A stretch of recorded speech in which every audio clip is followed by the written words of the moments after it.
இந்த வீடியோவில் நம்ம எதை பற்றி பார்க்க போகிறோம்னா டிஎன்பிசி குரூப் 4 எக்ஸாமுக்கான ரிசல்ட் எப்போது வெளியாகும் என்பது குறித்தும் மற்றும் இதற்கான கட் ஆஃப் மார்க் எவ்வளோ எடுத்தால் உங்களுக்கு வேலை கிடைப்பதற்கு அதிக வாய்ப்புள்ளது, எக்ஸ்பெக்டட் கட் ஆஃப் மார்க் என்ன என்பதை பற்றிருந்தால் இந்த வீடியோவில் அப்டேட்டில் பார்க்க போகிறோம்.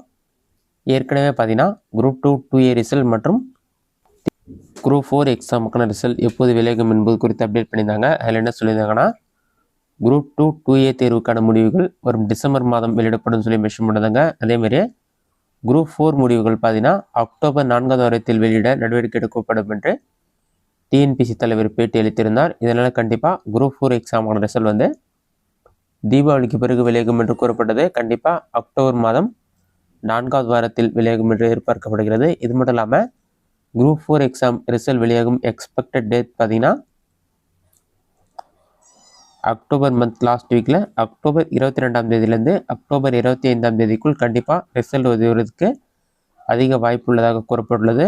இதுதான் வந்து டிஎன்பிசி குரூப் 4 எக்ஸாமில் ரிசல்ட் வரும் எக்ஸ்பெக்டட் டேட். அடுத்ததாக டிஎன்பிசி குரூப் 4 எக்ஸாமில் நீங்கள் எவ்வளோ கட் ஆஃப் மார்க் எடுத்தால் உங்களுக்கு வேலை கிடைப்பதற்கு அதிக வாய்ப்புள்ளது, இதற்கான expected cut off mark details என்ன என்பதை பற்றி எக்ஸ்பெக்டட் கட் ஆஃப் மார்க் தான். இதில் 2 அல்லது 3 மார்க் குறையும் வாய்ப்புள்ளது, அதிகரிக்கும் வாய்ப்புள்ளது.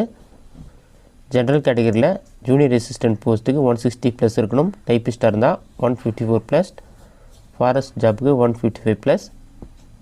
அடுத்ததாக கம்யூனிட்டி வைஸாக பார்த்தீங்கன்னா நீங்கள் பிசி கம்யூனிட்டியாக இருந்தால் ஜேஏவுக்கு 150+ இருக்கணும், டைப்பிஸ்ட்டுக்கு 150+, ஃபாரஸ்ட் ஜாப்புக்கு 148+. அடுத்ததாக நீங்கள் பிசிஎம் கம்யூனிட்டியாக இருந்தீங்கன்னா ஜேஏவுக்கு 152+ கட் ஆஃப் இருக்கணும், டைப்பிஸ்ட்டுக்கு 147+, ஃபாரஸ்ட் ஜாப்க்கு 145+ இருக்கணும்.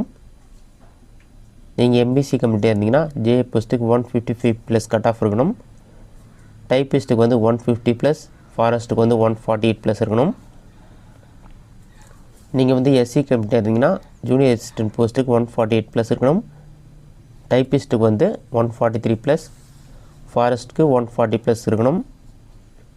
இதுவே வந்து நீங்கள் எஸ்டி கம்யூனிட்டியாக இருந்தீங்கன்னா ஜூனியர் அசிஸ்டன்ட் போஸ்ட்டுக்கு 145+ கட் ஆஃப் இருக்கணும், டைப்பிஸ்ட்டுக்கு 140+, ஃபாரஸ்ட் ஜாப்க்கு 130+ இருக்கணும். இந்த அளவுக்கு கட் ஆஃப் இருந்தாலே கண்டிப்பாக உங்களுக்கு வேலை கிடைப்பதற்கு அதிக வாய்ப்புள்ளது.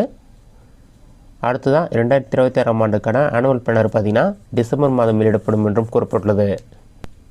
இதுதான் பார்த்தீங்கன்னா தற்போது டிஎன்பிசி வெளியிட்டுள்ள முக்கிய அப்டேட். இந்த வீடியோ உங்களுக்கு யூஸ்ஃபுல்லாக பண்ணிக்கிறேன். இந்த வீடியோ பிடிச்சிருந்த லைக் பண்ணுங்கள். இந்த வீடியோவில் வேறு எதுவும் டவுட் இருந்தால் கமெண்ட் பாக்ஸில் கமெண்ட் பண்ணுங்கள்.